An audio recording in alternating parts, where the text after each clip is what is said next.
In front of me is POCO X6 and today I would like to show you how you can switch on and use voice typing.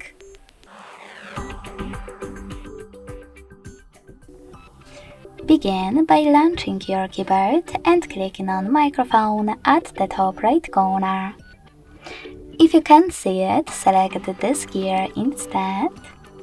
Tap on voice typing and hit the gray switcher next to use voice typing to activate it.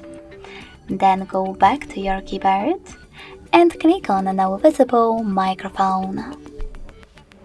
If you never used it before, select while using the app in the pop-up and start typing. As you can see, voice typing is on.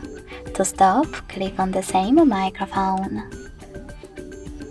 Thanks so much for watching. If you enjoyed this video, don't forget to leave a like, comment and subscribe.